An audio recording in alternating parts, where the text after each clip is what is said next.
So is it too late to save MMORPGs? In short, yes, but the answer is a bit more complicated than it seems. Today, we'll begin to dive even further into player perspectives to get a better understanding of this dying genre, and to comprehend how the evolution of MMORPGs has gradually stripped away the elements players treasured the most. Let's get started. In Part 1, we explained how a lack of demand leads to the decline of a genre, and in Part 2, we explained the few reasons why some believe the genre to be dying, such as manipulative monetization strategies and the rise of other new and interesting game genres. Are there any other possible reasons MMORPGs have evolved into what it is today, for better or for worse?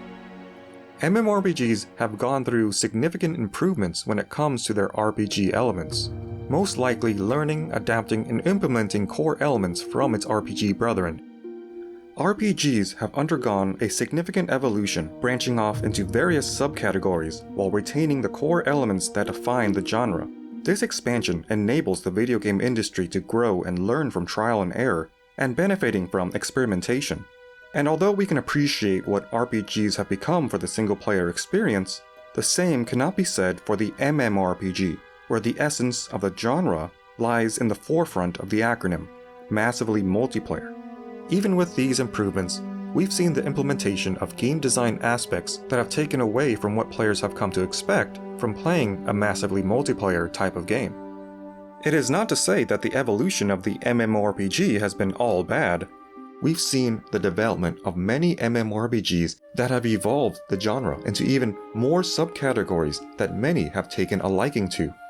The debate between tab target versus action combat MMO has long been established and is still debated till this day.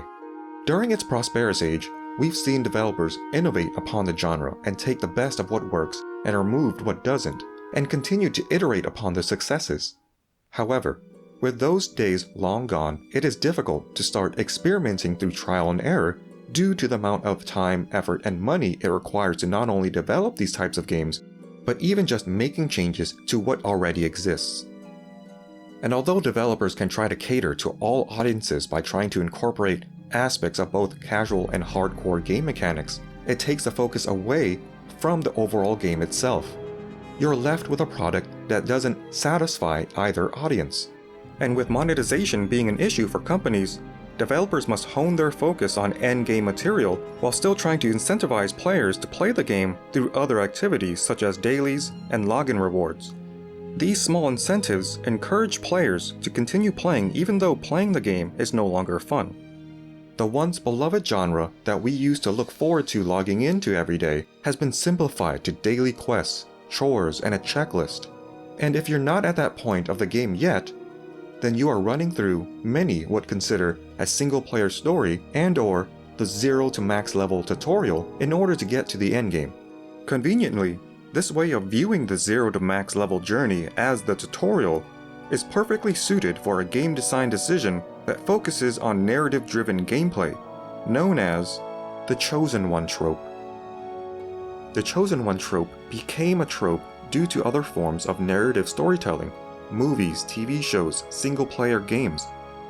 MMORPGs most likely saw the success of narrative-driven gameplay, and saw how players were motivated by a story with an intriguing protagonist.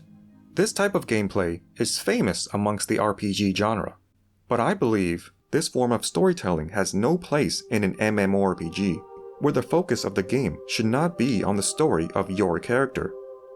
Modern MMOs make your character what is known as the Chosen One. You are destined to do great things and save the world.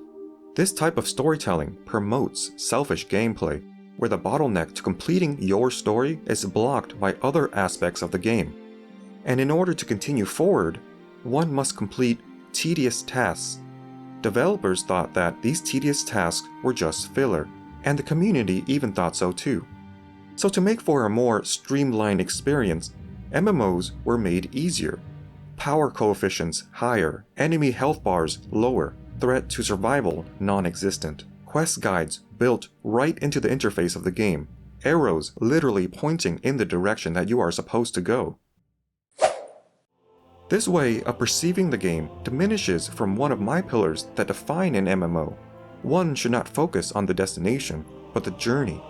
If a developer places game design aspects into their game that promotes otherwise, then it is in no way, shape, or form the player's fault for behaving in the way that they are. Since players no longer needed to rely on each other, it becomes much more efficient to solo the MMORPG and remove all necessary interactions within the game.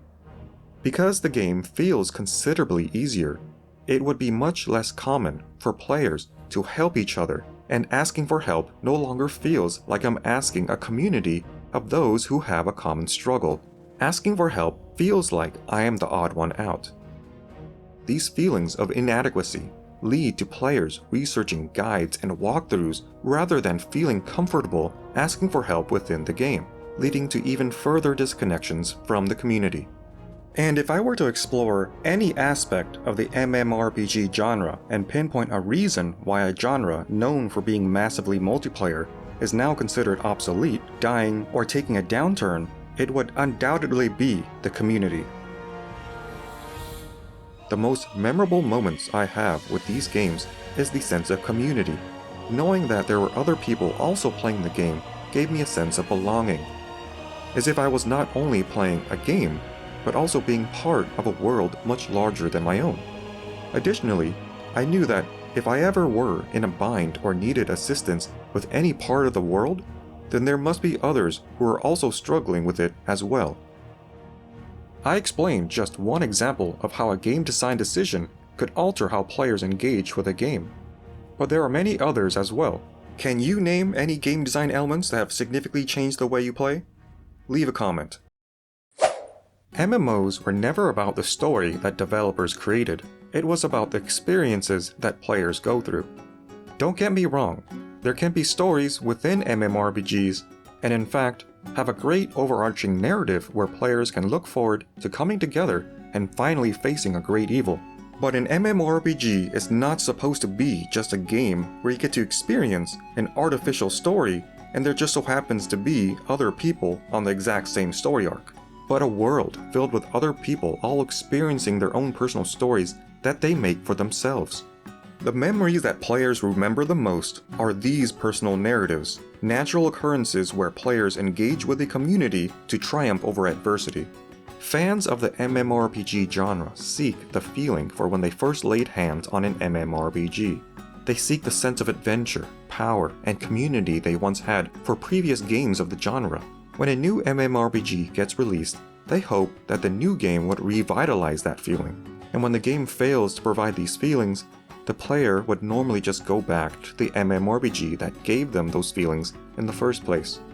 We saw in part 2 how new MMORPGs have their highest number of players at the launch of their game, but quickly declines months after their release.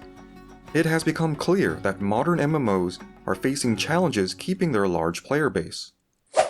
So while some developers are still creating vast, explorable, and rich worlds equipped with the latest and greatest technology allowing for beautiful next-gen graphics, they are losing sight of what made MMOs great. By evolving the genre into what it is today, the community has spoken and claims that the genre is dying. Due to quality of life changes that take away from the world experience, watered-down versions of both casual and hardcore MMOs, modern monetization issues, and single-player narratives driving solo-focused gameplay in a multiplayer game.